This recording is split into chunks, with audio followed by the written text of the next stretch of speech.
A ver, bueno.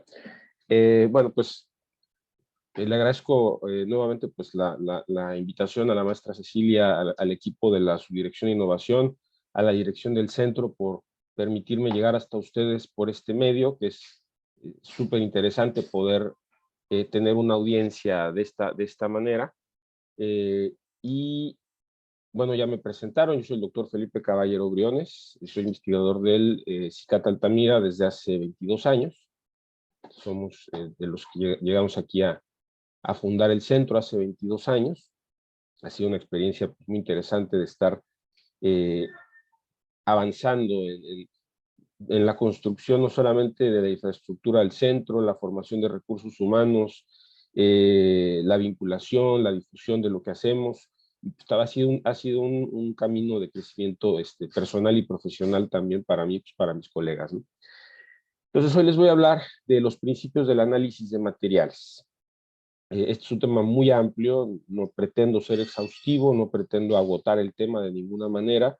Les voy a explicar parte de lo que explico en mi asignatura de Ciencia y Tecnología de Materiales Funcionales. Y por supuesto voy a dar una pincelada pues, de muchas de los conceptos y de los temas que se tratan en esta área, ¿no? Voy a tratar de hacer énfasis en esto, en los principios, ¿no? O sea, dónde empieza el análisis de los materiales y qué son los materiales, etcétera, ¿no? Entonces, bueno, la presentación está estructurada de esta manera. Pues les voy a hablar primero de la estructura de la materia, de los fundamentos del análisis de materiales, de la ciencia de materiales, aplicaciones específicas que nosotros hemos hecho.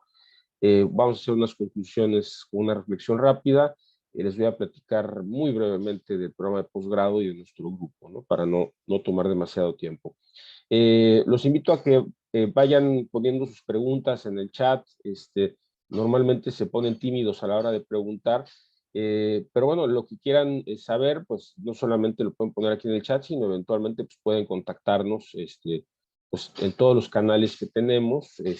Pueden escribir directamente a las subdirecciones, aquí a la Subdirección de Innovación, a mi correo.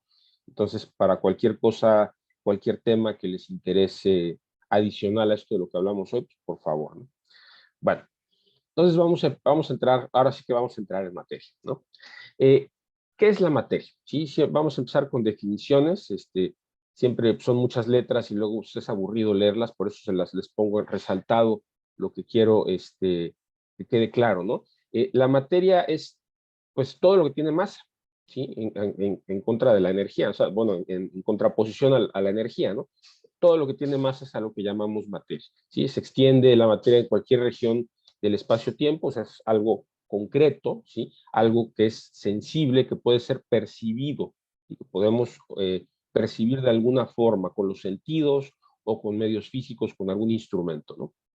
Eh, y entonces, ahora, ¿qué es un material? ¿Sí? El material es una porción de la materia que es destinada para ciertas aplicaciones, ¿sí? Es una categoría más elevada, ya está organizada y está destinada a hacer algo, ¿sí?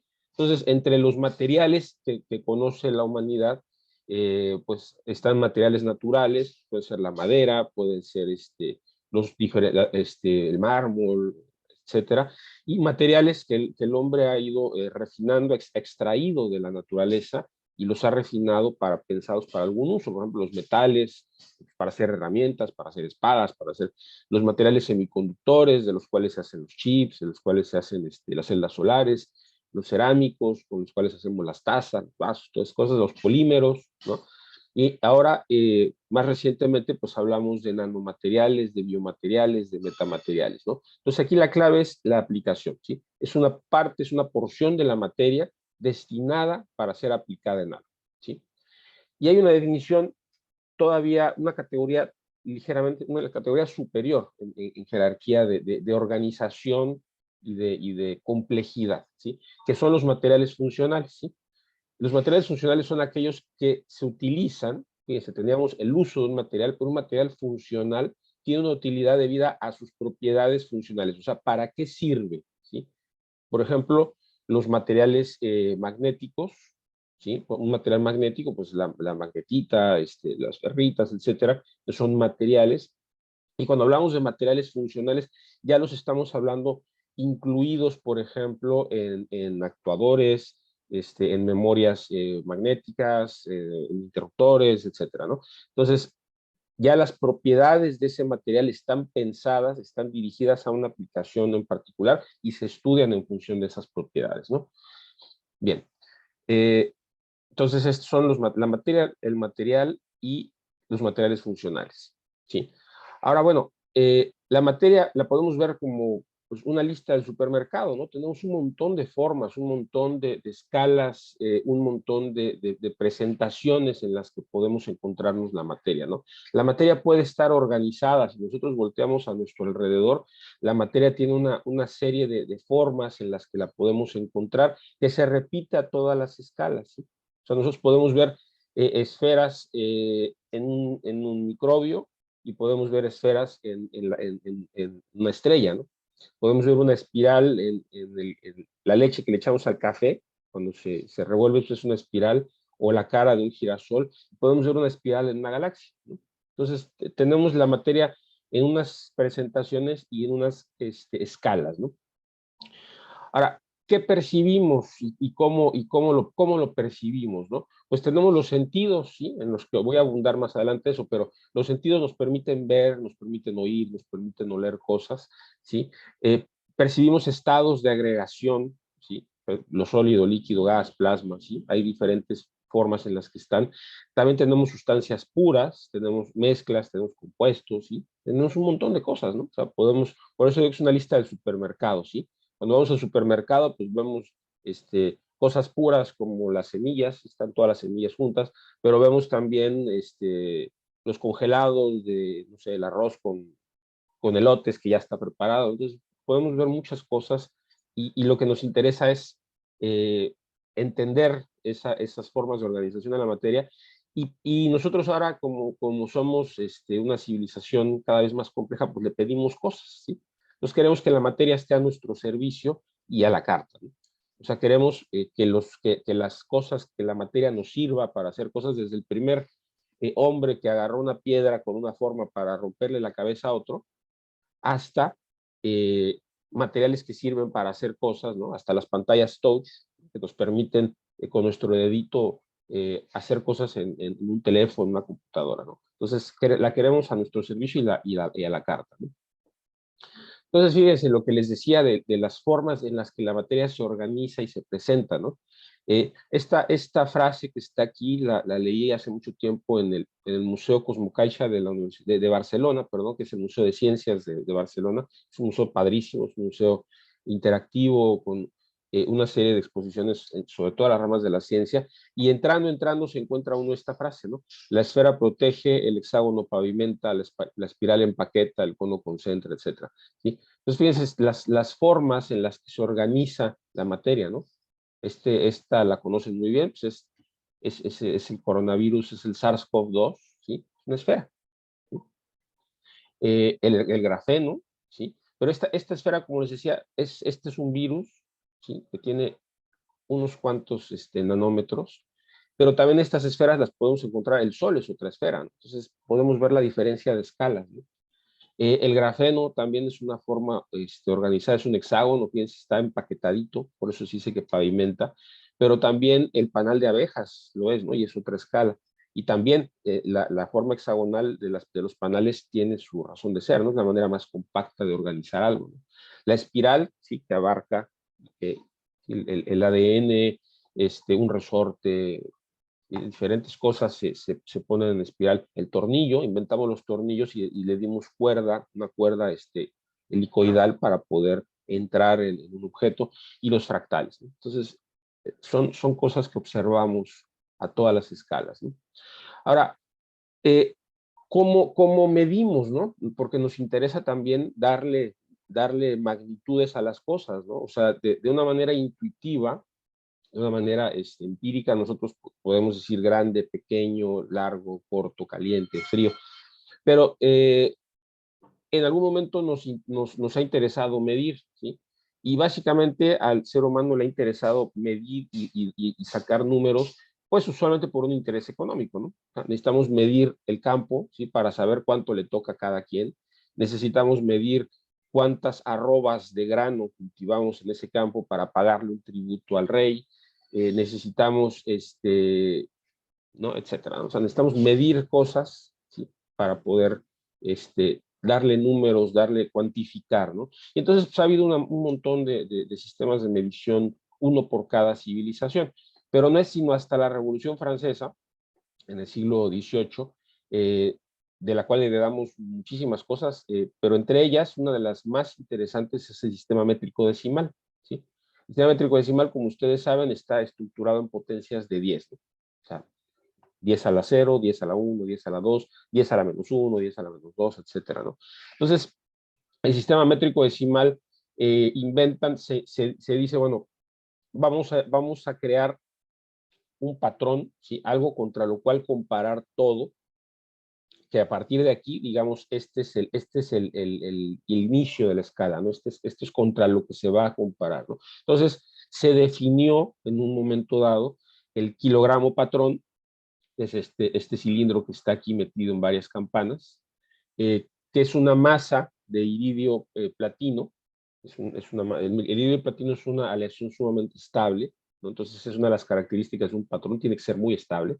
Entonces la gente dijo, bueno, esto es 1 kilogramo, y a partir de aquí, lo que tenga la misma masa va a ser 1 kilogramo y sus fracciones, ¿no? Igual esta barra que tenemos aquí de platino iridio, ese es el metro patrón, ¿sí?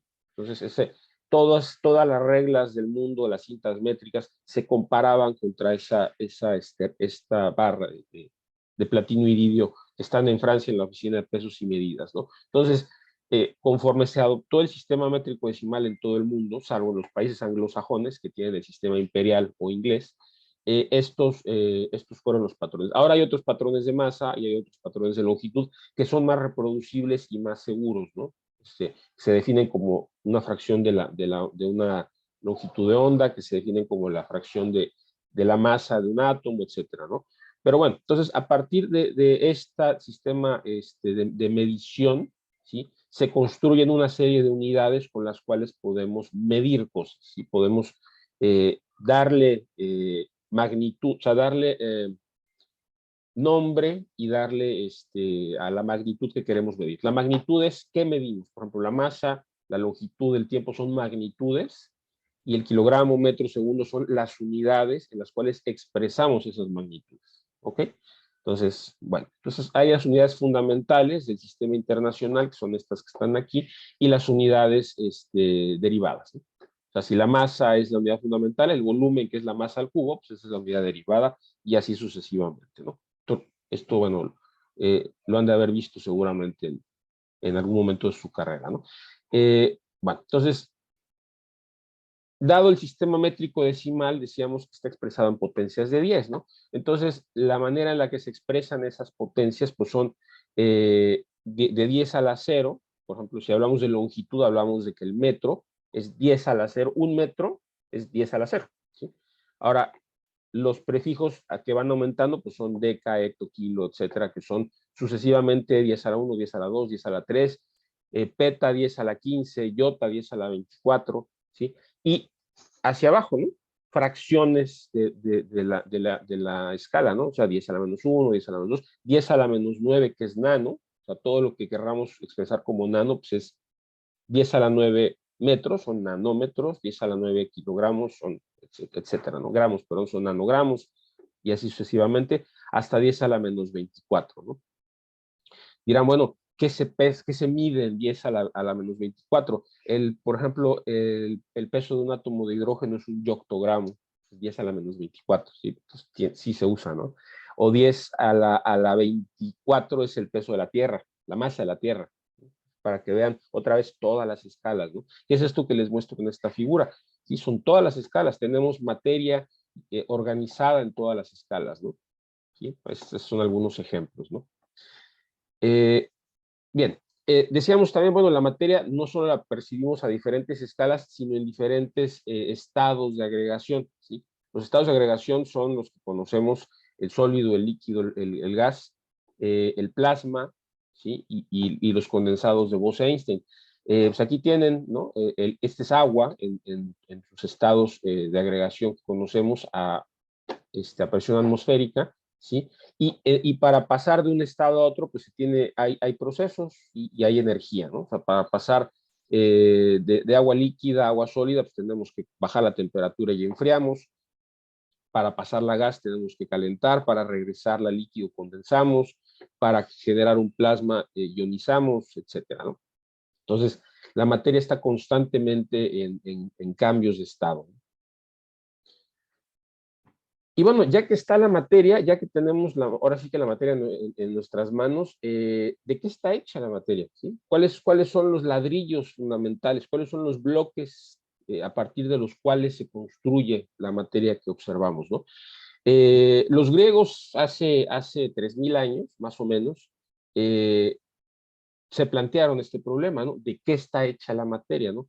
Recordemos, los griegos, el método que usaban los griegos era básicamente un método deductivo, o sea, ellos no hacían experimentos, ¿sí? Ellos consideraban que hacer cosas manuales y que hacer experimentos, pues eso lo hacía la gente baja, ¿no? Lo hacían los trabajadores, los agricultores, los artesanos, que eran, ¿no?, gente de bajo nivel para ellos, ¿no? Entonces, los filósofos griegos lo que hacían era intuir, ¿no?, plantearse ideas, discutirlas. Los filósofos griegos se les conocía, y como filósofo se refiere a eso, ¿no?, a reflexionar acerca de la naturaleza de las cosas. Entonces, dos filósofos griegos, Leucipo y Demócrito, dijeron, bueno, ¿qué pasa si tomamos una porción de materia? Por ejemplo, tomamos oro, que es una de las materias, es uno de los materiales más preciosos, pues lo vamos haciendo cada vez más pequeño, ¿no? Lo hacemos más chiquito, ¿no? Lo vamos rompiendo. Pues dijeron, bueno, tiene que haber un límite, ¿no?, en el cual sigamos teniendo oro. Y ellos dijeron, bueno, el límite le llamamos átomo, que significa en griego indivisible, ¿sí? Entonces los griegos dijeron, bueno, hay tantos átomos como tipos de materia hay, ¿no? Hay átomos de oro, hay átomos de hierro, hay átomos de aire, hay átomos de piedra. Entonces no concebían ellos que hubiera compuestos como ahora conocemos, ¿no? No había, no se había llegado, conceptualmente no estaba el concepto de compuesto de elemento, ¿no? Recordemos que Aristóteles la idea aristotélica de la materia estaba compuesta de cuatro sustancias, ¿no? Todo tipo de materia estaba constituida por diferentes proporciones de fuego, de aire, de tierra, de agua, ¿no? Entonces, cada porción de la materia se podía entender o se podía describir por un contenido de agua o de fuego, etcétera, ¿no? Y esa idea de aristotélica persistió hasta la Edad Media, para que tengan una idea, ¿no? O sea, no fue sino hasta después de la Edad Media que se empezó a pensar bien en realidad de qué estaba hecha la materia, ¿no? Entonces, bueno, los griegos dijeron esto, ¿no?, de los átomos, y luego, bueno, los átomos son realmente lo más pequeño, no podemos dividir los átomos. Bueno, ahora sabemos que sí se puede, ¿no? Sabemos que adentro de los átomos y en estas instalaciones que mostramos aquí, como este es el CERN, entre la frontera Italia y Francia, que da estos patrones, ¿no? Cuando se hacen chocar dos átomos, los átomos se desbaratan en un montón de cosas, ¿no? Pero no nos vamos a meter ahí, ¿no? Pero pasemos más bien a que todo está hecho de átomos, ¿sí? Toda la materia que vemos a nuestro alrededor está hecha de átomos, ¿no? Y entonces, bueno, este cartón siempre me gusta ponerlo, ¿no? Nosotros tenemos la materia organizada de cierta manera, pues tenemos la materia organizada, por ejemplo, en este vaso, ¿no? Y ¿de qué está hecha? Ya dijimos, de átomos, ¿no? Entonces, y la analogía es esta, ¿no? Cuando ustedes han jugado con Legos o piezas de construcción de alguna manera, y cuando cuando desarmamos la casita y la ponemos en la caja, ¿dónde está la casa? ¿No? O sea, ya no hay casa, ¿no? O sea, la gente puede decir, bueno, pues la casa está en la caja. Dice, no, la caja, la casita que hicimos con Legos es una manera de organizar las piezas, ¿sí? Podemos organizar esas piezas en cualquier forma que querramos. Podemos organizarla como un cohete, como una casa, como un barco, como un robot, como lo que querramos, ¿sí? Pero las piezas fundamentales son las que al organizarse generan un material, generan un objeto, ¿no? Entonces, ¿cuáles son las piezas con las cuales organizamos, creamos las cosas? Pues los átomos, los elementos, ¿no? Los elementos que están aquí en la tabla periódica, que son los elementos conocidos por nosotros, son los que al organizarse entre sí dan lugar a la materia organizada, ¿no? Y entonces, bueno, ya que se llegó al concepto moderno de átomo, estoy hablando de moderno porque aparte de los griegos al concepto moderno, pues pasaron 2000 años. Y entonces Dalton fue de los primeros que propuso un modelo moderno de la organización de la materia en átomos, ¿no? Dalton propuso que los átomos eran esferas rígidas de diferente tamaño, ¿sí? Con las cuales, con canicas de diferente tipo, se podían armar los compuestos, ¿sí? Entonces, cada uno de los elementos conocidos en aquel momento, que eran 36, perdón, se podían armar los compuestos, y estas figuritas son los compuestos conocidos, ¿no? Por esa época. Entonces, estaba muy claro que los átomos eran algo indivisible, que era característico de cada sustancia pura, de cada sustancia sencilla, que podía llegar a obtenerse solita por medios físicos, por medios químicos, perdón, y podía combinarse, ¿no?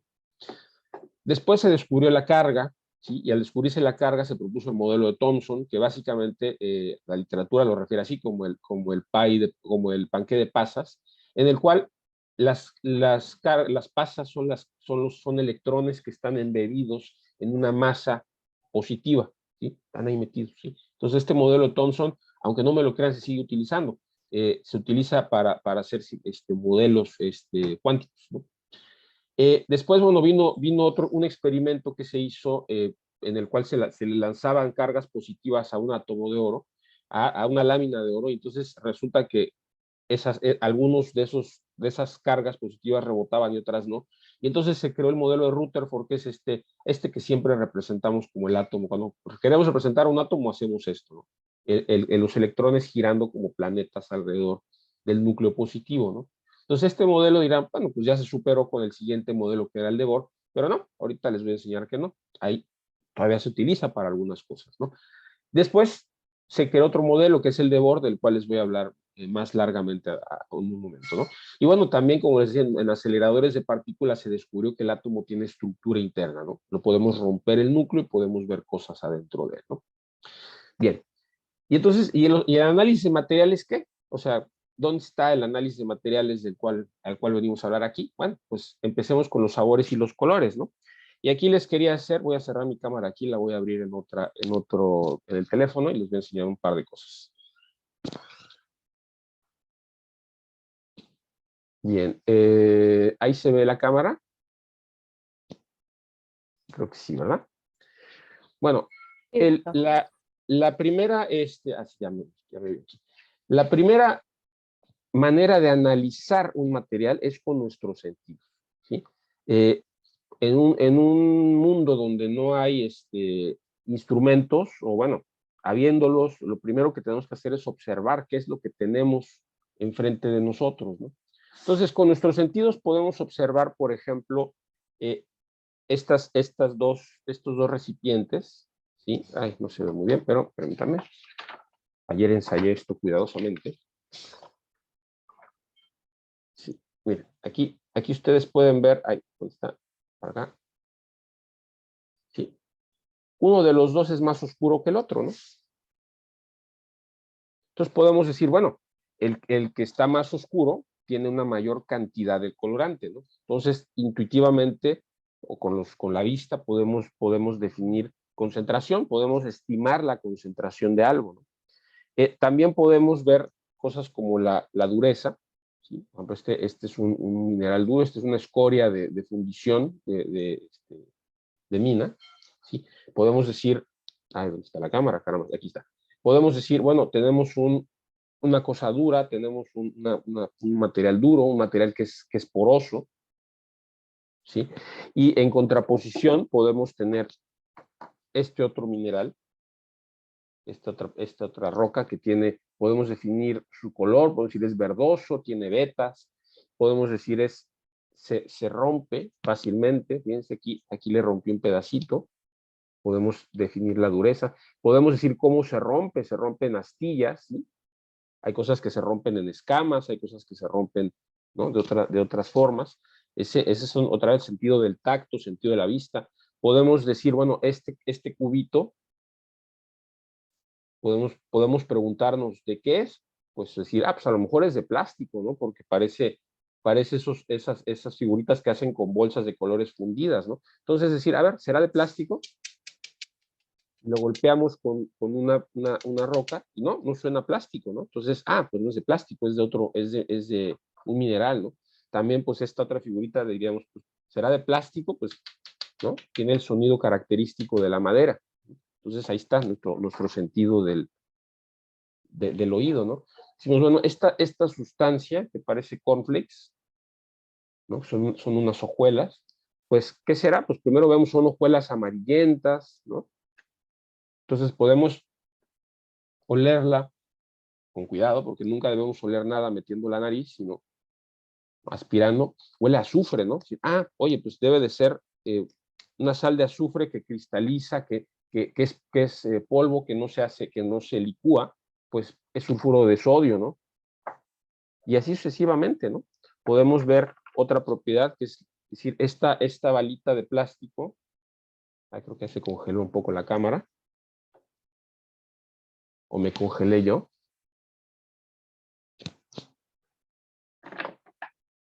Ahí está, perdón. Es decir, esta balita de plástico, ¿no? Observamos que se queda pegada a la tijera. Pues es un imán, ¿no? Sí, entonces, fíjense cuántas cosas, voy a cambiar de cámara.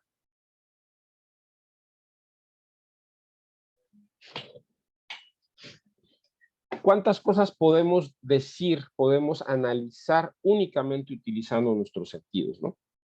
Podemos definir el estado de conservación de un producto alimenticio viéndolo y oliéndolo, ¿no? Es decir, esto ya se ha hecho a perder, ¿no? Entonces, todos los sentidos, la observación de lo que nos rodea, esa es la primera herramienta de análisis que tenemos, ¿no?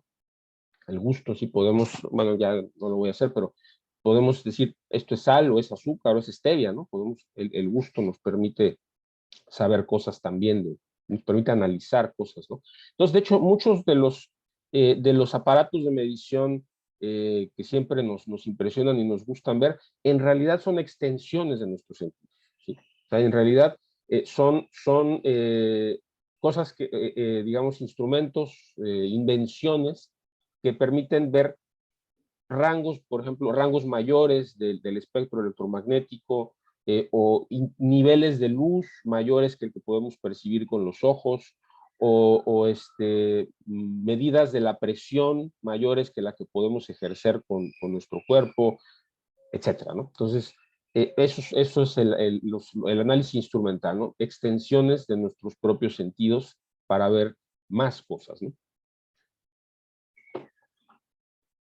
Entonces, ok, entonces, la ciencia, ahí está la cámara cerrada. Bueno, esta ya me voy a salir de aquí. Ya está. Entonces, la ciencia de materiales, que es la que se ocupa de todo esto, pues vamos a ver, esta va de los modelos atómicos que vimos hace un momento a las interacciones de la materia con todo lo demás, ¿no? Entonces, bueno, esta es una definición que se pueden encontrar en Wikipedia, ¿no? ¿Qué es la ciencia de materiales o cuál es el objeto de la ciencia de materiales? Bueno, estudia la interacción entre la estructura de los materiales, los métodos de procesamiento para hacer ese material y las propiedades del material resultante, ¿no? Y después dice, bueno, bla, bla, bla, bla, ¿no? Las características, la longitud, etcétera. Eso lo diremos un poco más aparte, ¿no?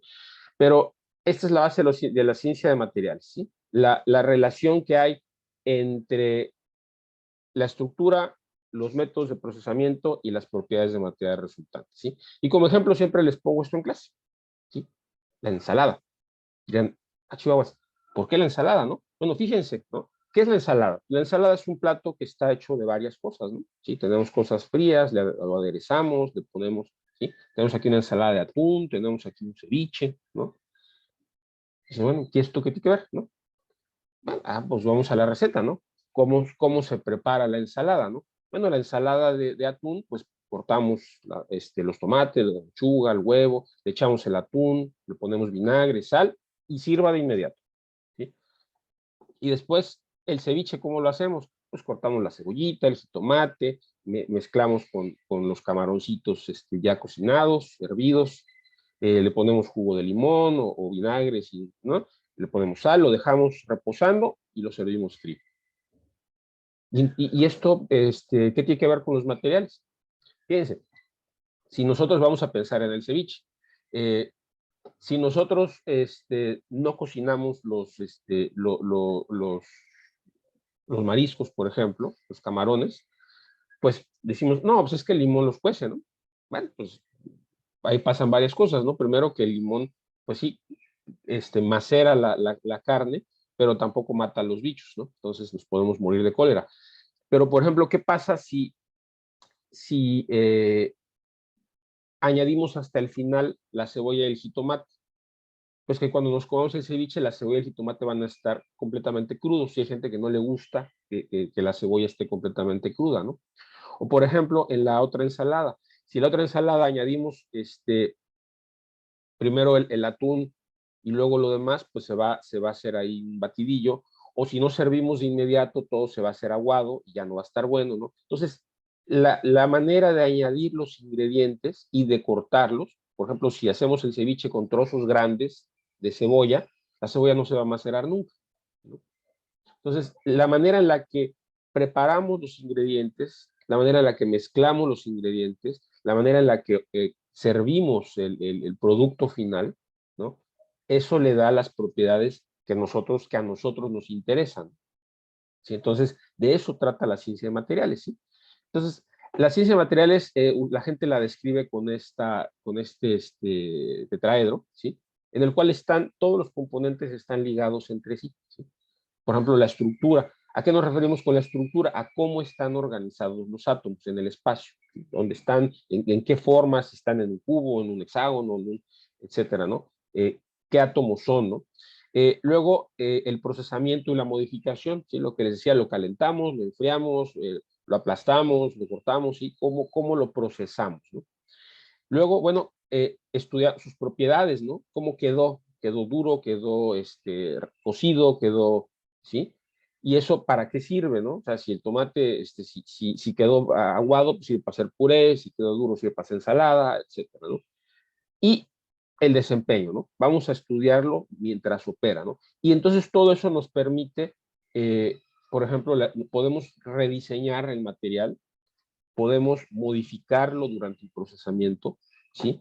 Podemos estudiar nuevas aplicaciones para esos materiales dependiendo del procesamiento y del diseño, y podemos mejorarlo y rediseñarlo, ¿no? Si lo hacemos más pequeño, pues es más duro, etcétera, ¿no? Y en el centro de todo esto está lo que le llamamos la caracterización o análisis de los materiales, ¿sí? Que esto nos permite inducir fenómenos o nos permite comprender los fenómenos y las propiedades que observamos, ¿sí? Entonces, esta pirámide es muy ilustrativa de lo que es la ciencia de los materiales, ¿no? ¿Qué podemos medirlo en material? Pues podemos medir un montón de cosas, ¿no? Podemos medir la estructura cristalina, la composición química, la estructura molecular, las propiedades ópticas, eléctricas, térmicas, magnéticas, mecánicas, la textura, lo que se nos ocurra, ¿no? ¿Qué le queremos medir? ¿Qué le vamos a medir? ¿No? Porque todo el mundo dice, bueno, ya tengo mi material, ahora quiero que le midan todo, ¿no? Porque uno, como primerizo, la primera vez que uno hace un material, que uno hace, por ejemplo, aquí les iba a enseñar hace rato, que uno hace una cosa como esta, esto es una película depositada sobre un vidrio, ¿sí? Pues uno quiere verle todo, ¿no? Uno quiere ir y decir, oye, pues a ver, vamos a mandarla a hacer propiedades magnéticas. Oye, pero tu material es magnético. No, pues no sé, tú mídele. No, espérate. O sea, ¿de qué está hecho tu material? No, pues está hecho de sulfuro de cadmio. Oye, pues el sulfuro de cadmio no es magnético, no se espera que sea magnético, ¿no? Ah, bueno, entonces, pues, ¿qué hago? No gastes el dinero ni el tiempo en medirle una cosa que no esperas que tenga, ¿no? Y así sucesivamente. Entonces, ¿a qué quiero llegar? Sí, podemos medir muchas cosas, pero tenemos que pensar qué es lo que queremos saber del material, qué es el material, tenemos que tener una idea previa, ¿no? De qué tenemos, ¿no? De material y para qué lo vamos a usar. Si, bueno, esto lo quiero utilizar para hacer una celda solar. Entonces, ¿para qué le quieres medir propiedades magnéticas? ¿Te interesan para lo que quieres usar ese material? No, pues entonces no tiene caso otra vez que gastes tiempo, dinero y esfuerzo.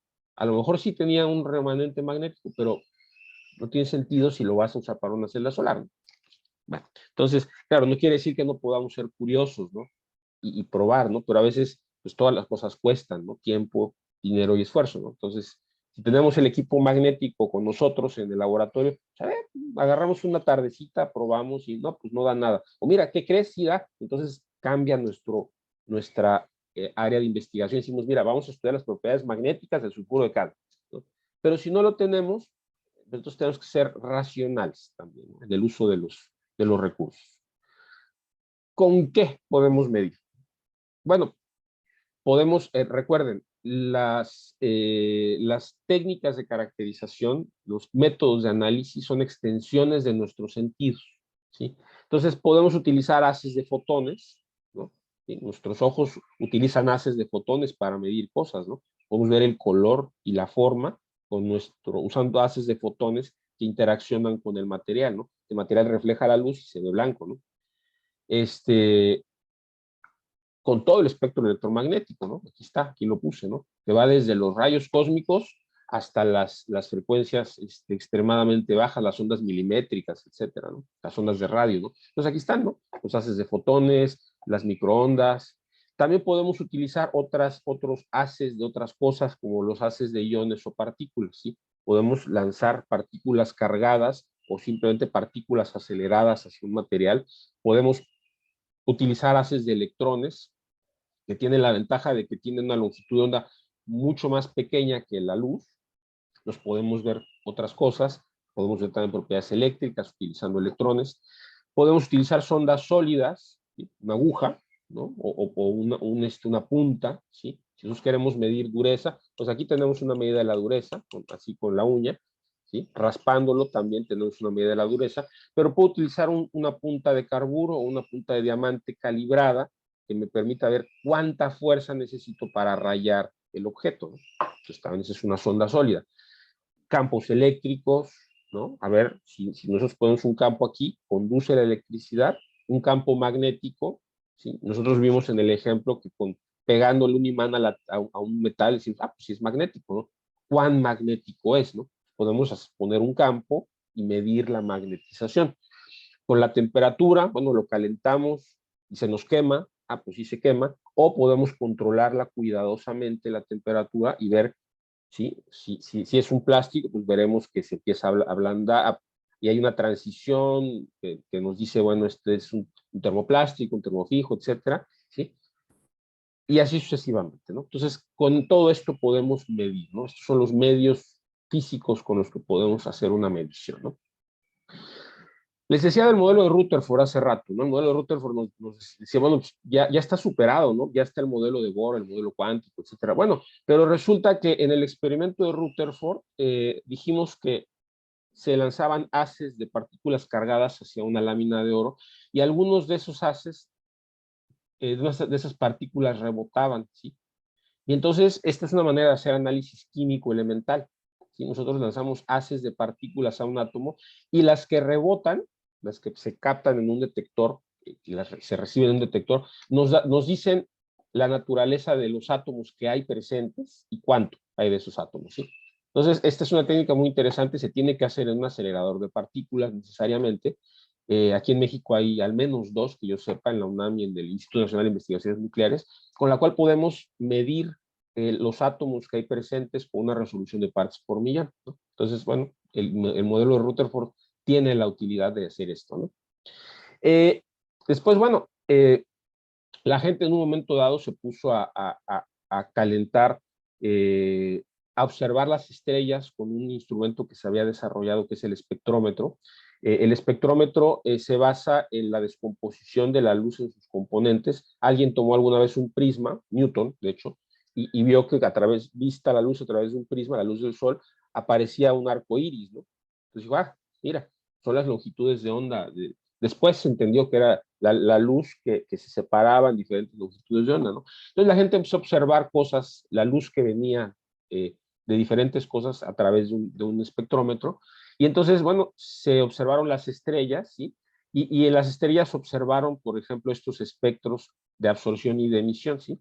Por ejemplo, una estrella da estas líneas, ¿sí? O la luz de una estrella observada a través de una nube de gases da estas otras líneas, ¿no? Entonces, estos espectros nos informan sobre qué elementos hay en ese gas que estamos haciendo brillar o que pasa a través de algo, ¿no? Que es absorbida a luz, ¿no? Entonces podemos hacer composición elemental, pero con el análisis de estos espectros de emisión, o sea, intentando averiguar estas líneas a qué se debían, ¿sí? Cuando la gente observó el hidrógeno incandescente, observó este espectro, ¿sí? Este es el espectro del hidrógeno, ¿sí? Y bueno, ¿por qué aparecen esas líneas, ¿no? Bueno, después de los trabajos de Bohr, se entendió que lo que sucede es que al excitarse el único electrón que tiene el hidrógeno, ¿sí? Este puede saltar a una serie de estados, de niveles que hay arriba del nivel fundamental, y cuando este electrón excitado decae, pueden ocurrir todos estos procesos, ¿no? Cuando el electrón se excita aquí, pues puede decaer a todos estos niveles, ¿no? Y esos decaimientos generan luz que nosotros vemos como un espectro de emisión, ¿no? ¿Sí? Entonces, esto es fundamental entender esta idea, porque a partir de esta idea no solamente comprendemos cómo está hecho el átomo, sino que podemos obtener información, que ese es a lo que quiero llegar, ¿sí? Si nosotros tenemos, este es el modelo de Bohr, una simplificación del modelo de Bohr. Yo luego en clases les explico que es como un edificio de departamentos con los departamentos, algunos ocupados y otros no ocupados, ¿no? Aquí el casero siempre empieza con los de abajo, ¿no? Empieza a alquilar primero los de abajo y luego los de arriba, ¿sí? Entonces, estos son los electrones que van ocupando los estados electrónicos disponibles en el átomo, ¿sí? Primero se ocupan los que están más cerca del núcleo y después los que van estando más lejos del núcleo, ¿sí? Entonces, esta es la escala de energía, y a los electrones que están más abajo les llamamos electrones del core. Son los electrones que están más cerca del núcleo, porque están más atraídos, están más fuertemente atraídos por el núcleo, ¿sí? Luego, los últimos electrones que tiene el átomo son los electrones de valencia, ¿sí? Esos son los que están más sueltos, que pueden, están menos atraídos, o sea, están atraídos con menos fuerza, perdón. Y como ya nos demostró el estudio de los espectros de absorción y de emisión, arriba del último nivel ocupado hay una serie de niveles de energía desocupados, ¿sí? Ahí están desocupados. Entonces podemos excitar, podemos darle energía al átomo y podemos hacer que sus electrones ocupen esos estados que están arriba, ¿no? Como si dijéramos, pues le damos un dinero a uno de los inquilinos que vive en uno de los departamentos de abajo y lo mandamos al penthouse. Esa es la analogía, ¿no? Entonces, bueno, si nosotros excitamos o digamos, estos electrones en la zona con una energía suficiente para promover los electrones de valencia, ¿sí? Ahí podemos medir la absorción de ese fotón y eso nos da lugar a la espectroscopía de absorción óptica, ¿sí? La transmitancia, que es la que conocemos en los laboratorios, ¿no? ¿Sí? Esa es la famosa transmitancia o absorbancia, ¿sí? Con el fotón excitamos estos electrones de valencia, los promovemos a niveles arriba del fundamental, ¿sí? Y esas bandas, esos picos que vemos, se deben a ese fenómeno, ¿no? Si después de hacer nosotros esa excitación, nosotros dejamos que el electrón decaiga, o sea, el electrón, recuerden, lo mandamos del estado de valencia aquí a un estado excitado, ¿sí? Y ese fenómeno es la absorción de la luz por el electrón.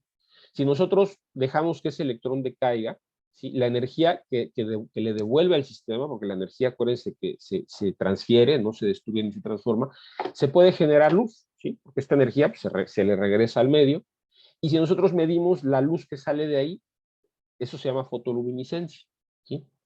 Entonces, a partir de la absorbancia podemos estudiar las propiedades ópticas como el color, el índice de refracción, etcétera, la transmitancia, la opalescencia, y podemos medir propiedades electrónicas junto con la luminiscencia, podemos saber qué niveles hay, qué transiciones hay a partir del nivel de valencia, ¿sí? Entonces, fíjense ahí, con este concepto, aquí nos salieron ya dos métodos de análisis, ¿sí? Luego tenemos otros métodos de análisis basados en el mismo modelo de Bohr.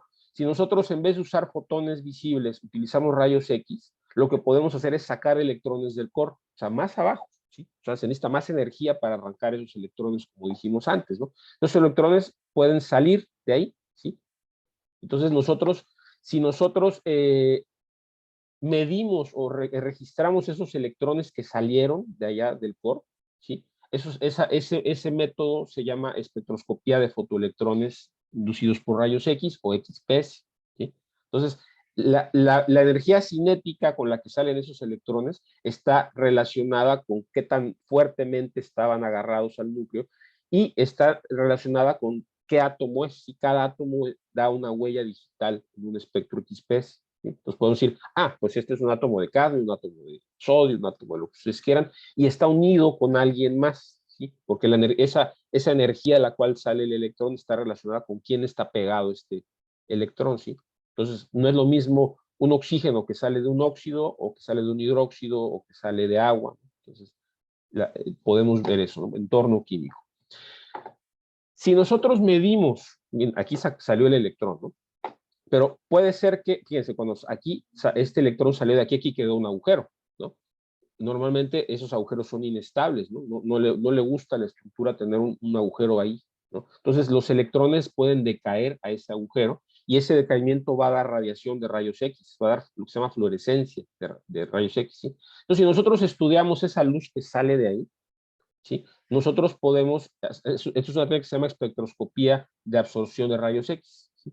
Y está relacionada también con la composición química, con el estado químico, o sea, si teníamos un óxido, qué óxido teníamos, ¿no? Un sulfuro, lo que sea, y además, qué átomos hay alrededor de ese átomo que nosotros excitamos, ¿sí? Entonces también, y es el mismo principio, ¿no? También podemos excitar con electrones, decíamos que podemos excitar con fotones, pero también con electrones. Si estos electrones arrancan niveles del core, el decaimiento también nos va a generar electrones, nos va a generar rayos X. Entonces podemos, cuando excitamos con electrones y vemos rayos X, se llama EDS, o espectroscopía de dispersión de rayos X, o podemos excitar con rayos X y ver rayos X, eso se llama fluorescencia de rayos X, y con ambos se ve composición química. O podemos tomar esos electrones que salieron con el haz de electrones y hacer un barrido sobre la superficie del material al que estamos excitando con electrones, y entonces vemos una imagen, ¿sí? Que está relacionada con la topografía y está relacionada con la composición también, ¿sí? Pues de ahí sale la espectroscopía electrónica de barrido, ¿sí? Si nosotros excitamos, por ejemplo, con radiación infrarroja, o sea, con radiación de una longitud de onda larga, ¿sí? O excitamos con fotones, pero con muchísimos fotones, por ejemplo, con un láser, entonces lo que hacemos creamos vibraciones, ¿sí? Podemos hacer, fíjense, esta de aquí es una representación de un enlace químico, son dos átomos que están unidos, ¿sí? Y entonces eso se describe con las ecuaciones del oscilador armónico, ¿sí? Entonces generamos vibraciones entre los enlaces, y a eso le llamamos espectroscopía de infrarrojo, a esa vibración que está relacionada con las masas de los enlaces, ¿sí? Que vemos aquí arriba, ¿sí? O podemos hacer que la red entera vibre, ¿sí? Que la molécula o el sólido entero vibren, que eso es lo que muestro aquí abajo, ¿sí? Que esa es la espectroscopía Raman, ¿sí? Entonces, podemos, según como estén organizados los átomos, pueden vibrar de un modo, pueden vibrar de otro modo, y la luz dispersada por esa vibración, eso es lo que da lugar a la espectroscopía Raman, ¿sí? Entonces, ambas dan cosas diferentes. La espectroscopía de infrarrojo nos habla sobre la estructura molecular y sobre las funcionalidades que tiene esa molécula, ¿no? Si tiene grupos carboxilos, hidroxilos, aminas, etcétera. Y la espectroscopía Raman nos habla también de la estructura y del orden a corto alcance. Y podemos ver cómo se organizan, cómo están los átomos organizados en un cristal. Puede ser, por ejemplo, el óxido de titanio puede cristalizar como anatasa o como rutilo, y lo podemos ver en Raman, ¿no? Bueno, entonces fíjense, esta es otra manera también, ¿no? También decíamos que podemos utilizar objetos físicos, decíamos que podemos utilizar una punta para rayar algo, para intentar rayar. Y aquí les presento, bueno, las espectroscopías de sonda próxima, que yo les digo que son la navaja suiza de las mediciones. Acuérdense, las navajas suizas que tienen un montón de accesorios, ¿no? Sacacorchos, el cuchillo, tijeras, todo, ¿no? Entonces, con la microscopía de fuerza atómica, o con las técnicas de sonda próxima, mejor dicho, se basan en una punta, como la de un tocadiscos, y a los que les conocieron los tocadiscos antiguos, bueno, ahora están de moda, ¿no? Es verdad.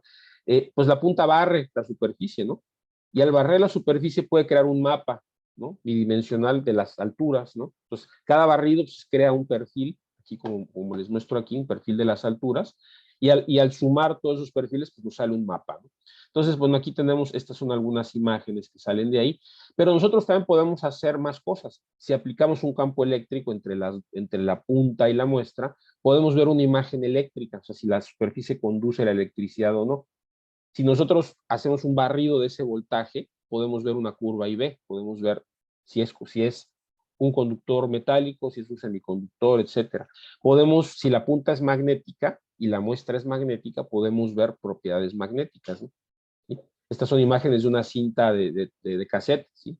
Esta es la topografía, o sea, cómo se ve el mapa, cómo se ve microscópicamente, y estas de aquí son las pistas de una grabación. ¿Okay? Entonces, fíjense, por eso digo que es como una navaja suiza, ¿no? Permiten hacer muchísimas cosas, ¿no?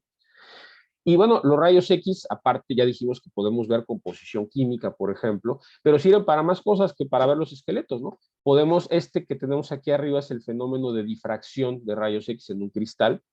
Acuérdense que un cristal, pues son la materia organizada en 3 dimensiones, ¿sí? Entonces podemos ver cosas del orden de nanómetros, podemos ver celdas unitarias, podemos ver cómo están organizados los átomos dentro de una estructura, podemos ver la estructura de cosas tan complejas como las proteínas, por ejemplo, y el fenómeno se baja en la interacción, en la interacción constructiva de los rayos X con la materia, ¿no? Entonces, con esto podemos determinar la estructura cristalina, ¿no? Ahora no sé cómo ando de tiempo, son las 11, ya me voy rápido. Vamos a mostrar algunas de las aplicaciones para que vean, bueno, ¿qué podemos hacer? Bueno, decíamos la espectroscopía de absorción óptica, bueno, la gente dice, bueno, esto sirve para medir concentración o color, etcétera, pero también sirve para ver propiedades electrónicas, ¿sí? Por ejemplo, en la transición de un átomo de oro a una barra de oro en bulto, podemos observar sus propiedades ópticas y relacionarlas con sus propiedades electrónicas, ¿sí? Un átomo de oro tiene niveles discretos, ya vimos el átomo de Bohr, una molécula de oro tiene estos niveles, que llamamos niveles moleculares, ¿sí? El nivel 6S1 se convierte cuando tenemos 2 átomos de oro pegados, formando una molécula de oro, tenemos estos otros niveles. Cuando ya tenemos un clúster, o sea, tenemos una bolita de oro de 1000 átomos, 100 átomos, pues tenemos ahora los niveles electrónicos se vuelven así, ¿sí? Cuando tenemos ya nanopartículas, ¿sí? Ya tenemos también niveles cada vez más cercanos que dan estos picos. Fíjense cómo cambian los espectros de absorbancia dependiendo del número de átomos que tenga el clúster, ¿sí? Y cómo cambia el color de una suspensión de nanopartículas de oro. Y cuando pasamos al bulk, o sea, cuando tenemos un oro sólido, digamos, ya con muchos más de 10 a la 7 átomos, pues ya tenemos un conductor que solamente tiene estados ocupados y desocupados y que no tiene transiciones como aquí, ¿no? Entonces, esta es información que sale de la espectroscopía de absorción óptica, ¿sí? Aquí nosotros preparamos un material que se llama óxido de grafeno decorado con cesio, en el cual queremos saberlo todo de él. Es un material nuevo, no poco reportado en la literatura, y queremos saberlo todo de él, ¿no? Entonces, nos fuimos a ver sus propiedades, ¿no? ¿Qué propiedades? Pues queremos ver si es cristalino, si hicimos rayos X y vimos, bueno, el material no es cristalino, es este azul, es amorfo.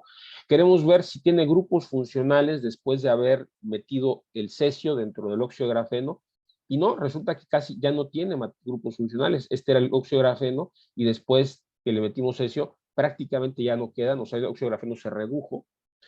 El Raman nos dice, bueno, cómo quedó organizada la estructura, ¿sí? Aquí en el XPS vimos la composición, qué átomos aparecen, ¿entró cesio o no entró cesio? Mira, si entró, aquí están los picos de cesio, ¿no? ¿De acuerdo? Aquí hay más picos de cesio. Aquí en el XPS de alta resolución vemos que el cesio está organizado como óxido de cesio. No solamente hay cesio, sino sabemos en qué presentación está, ¿sí? Las propiedades electroquímicas nos permiten saber que es un semiconductor y que empieza a conducir electricidad a partir de este punto y a partir de este punto. Y cuando lo vemos en el microscopio, observamos que son nanopartículas, aquí está azul, metidas dentro de la matriz de óxido de grafeno. Entonces lo que hicimos fue crear un modelo en un programa y decir, bueno, ¿dónde estas nanopartículas, cómo están enlazadas sobre la hoja de óxido de grafeno? ¿Sí? Y bien, el modelo nos dice que la mejor manera de entender dónde están enlazadas es aquí en estas posiciones, ¿no? Bueno, entonces es el material como tal, ¿no? Entonces, ese material lo probamos, o bueno, estaba predicho, digamos, suponíamos que eso iba a ocurrir, que este material al iluminarlo se iba a generar hidrógeno, y así fue, ¿sí? Este material permite generar hidrógeno y genera cada vez más hidrógeno con el tiempo, ¿sí? Aquí está el tiempo y estas curvas que suben es cuánto hidrógeno genera el material cuando se le ilumina. Es un material funcional, ¿sí? Tiene una función, generar hidrógeno, ¿sí? ¿Y por qué genera hidrógeno? Bueno, tomamos todas esas técnicas que acabamos de ver, y juntamos, armamos, como dicen mis colegas en Cuba, armamos un muñeco, ¿sí? Y le pusimos manitas, piecitos, cabecita, y así y creamos este modelo de la estructura electrónica de este material funcional, ¿sí? Que nos permite entender qué pasa cuando lo iluminamos desde adentro, ¿no? En sus niveles electrónicos fundamentales, ¿no? Iluminamos, unos electrones transicionan, se mueven por aquí, por allá, se genera hidrógeno, ¿sí? Entonces, esa es toda la línea de análisis de un material para entenderlo bien, ¿no? Y hay un montón de aplicaciones, ¿no? Por ejemplo, aquí, cuando sustituimos estas gemas, estas joyas, más bien gemas, porque la joya ya es el collar y eso, la gema, todas gemas tienen una estructura básica de corundum, o sea, de óxido de aluminio. Cuando nosotros sustituimos en el corundum, le metemos impurezas de vanadio, de cromo, de hierro titanio, tenemos diferentes colores, ¿sí? Todas son diferentes, y todas son diferentes porque tienen una impureza diferente. Y fíjense, no solamente el sentido de la vista nos habla del color, pero un espectro de transmisión nos dice en dónde absorbe exactamente, ¿sí? Un espectro de absorbancia, pero nos dice aquí está, a estas longitudes de ondas ocurre la absorción. Y no solamente eso, nos dice si estudiamos la gema en este sentido o en este sentido, ¿sí? O sea, la absorción de la luz también depende desde dónde se mire, desde dónde se estudie, ¿no? Ustedes una gema, pues, si la ven así o así, se ve de diferente tonalidad, ¿sí? Entonces, fíjense qué interesante, ¿no? También utilizando un método de absorción de rayos X que se hace en un sincrotrón, o sea, en una instalación muy grande, a partir de la estructura cristalina, ¿sí? Nosotros observamos también que aquí sutiles variaciones de color, y entonces la gente dice, bueno, si hay manganeso, porque el análisis químico nos dice que hay manganeso y que hay hierro, vamos a estudiar cómo el espectro, o sea, realmente qué impureza es la que le da el color a estas gemas, ¿no? Entonces, cuando se hace este estudio y se compara con patrones, por ejemplo, estas que están en azul, son los espectros del material, ¿sí? Fíjense, aquí este azul no se parece ni al rojo ni al negro, ¿no? Y en cambio aquí el azul se parece mucho, ¿sí? a este rojo de aquí. Entonces aquí la conclusión es que el color de estas gemas se lo da el óxido de hierro, la hematita. Y entonces podemos entender qué sustancia química le da el color a estas gemas, ¿no? También, bueno, les decía de las técnicas de microscopía, ¿no? ¿Sí? Aquí tenemos el mismo material observado con microscopía de fuerzas atómicas abajo, o microscopía electrónica de barrido, y vemos cosas distintas porque las escalas son distintas, ¿sí? En una podemos obtener información del espesor, y en esta otra observamos información de la morfología después de haberle hecho algo, ¿sí? Aquí en particular le aventamos, la irradiamos con un láser y vemos desde aquí no pasa nada hasta aquí se funde el metal, ¿no? Entonces, a diferentes cosas que ven morfología, ven diferentes cosas dependiendo de las escalas, ¿no? También los rayos, aquí estas imágenes de microscopio electrónico barrido nos dicen que hay formas diferentes, aquí hay unas escamitas, aquí hay como unas cuchillitas, y aquí hay como unas columnas hexagonales, y aquí hay como unos lapicitos, ¿no? Entonces aquí están, ¿sí? Tenemos las escamas, los lápices truncados, las columnas hexagonales, y la aparición de estas morfologías, de estas formas, está relacionada con cómo el material crece, ¿sí? ¿Qué plano cristalino va prevaleciendo durante la preparación de este material? Y entonces vimos que según cómo crezca el material, las propiedades eléctricas son afectadas, ¿no? ¿Sí? Entonces vimos que mientras mayor sea este plano llamado 112, o sea, mientras más prevalezca ese plano, ¿sí? Más conductor es el material, ¿sí? Entonces es un muy buen ejemplo entre estructura y propiedades y preparación, porque estas formas salen dependiendo de cómo se preparó el material. Ya termino, maestra, ya vi que me va a correr. Este es un experimento in situ que nos dice, queremos ver durante el proceso de preparación de un material, mientras lo estamos haciendo, qué le va pasando, cómo evoluciona ese material durante el tiempo, ¿sí? Entonces podemos conectarle un aparato de medición. Otra vez, si lo vemos con los ojos, vemos que mientras pasa el tiempo se pone más rojo, por ejemplo, ¿no? O se va cociendo el pescado con el tiempo, ¿no? Pero puedo usar un instrumento para monitorear ese proceso con el tiempo, ¿sí? Y es a lo que le llamamos mediciones in situ o mediciones inoperando. Bien, conclusiones. Decíamos, el análisis de los materiales parte de los sentidos, ¿sí? O sea, primero tenemos que observar el material, tenemos que conocerlo, tenemos que saber su historia previa, en la medida de lo posible, de dónde viene, de dónde lo sacamos, cómo se obtuvo, qué le hicieron antes de que llegara a nosotros, ¿sí? Cómo lo manipularon, ¿sí?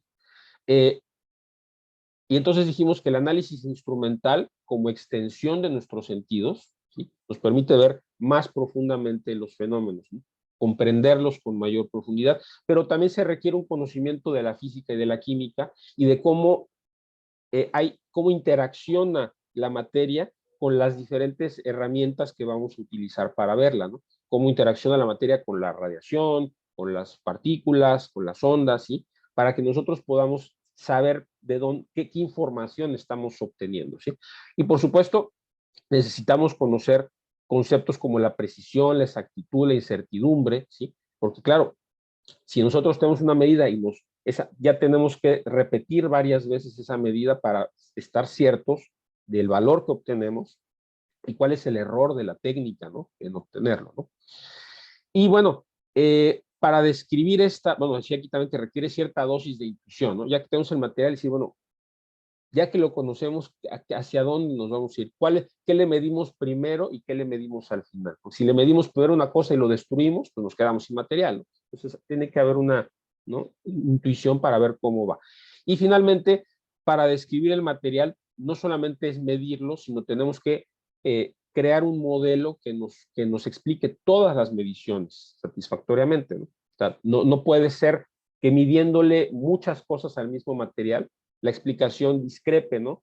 ¿Sí? Es verde porque tiene cromo, pero el análisis químico dice que no tiene cromo, ¿no? Entonces tienen que unificarse esas mediciones en torno a un modelo, ¿no? Y también podemos utilizar herramientas computacionales para, una vez creado este modelo, podamos nosotros simular las mediciones experimentales, ¿no? Bueno, ya les han hablado de nuestro programa de posgrado, tenemos maestría y doctorado, podemos optar a becas, también podemos recibir estancias, estadías, prácticas profesionales, proyectos cortos de investigación. Nuestro grupo, este es nuestro grupo de investigación, tenemos estudiantes de licenciatura como Saemi y como Fernanda, estudiantes de maestría como Sergio y como Roberto, estudiantes de doctorado, Fernando, Rafael, Marcela. Silan es un egresado nuestro, la doctora Erika es una colaboradora nuestra también, y aquí no estaba la doctora Cecia, pero también es colaboradora nuestra. Estos son algunos aparatos que tenemos un Raman, tenemos un microscopio de fuerzas atómicas, este es nuestro laboratorio de preparación de materiales, estas son algunas colaboraciones que tenemos, y pues les agradezco muchísimo su atención. Ya saben, este es el CICAT Altamira, aquí estamos, y de nuevo gracias por su atención.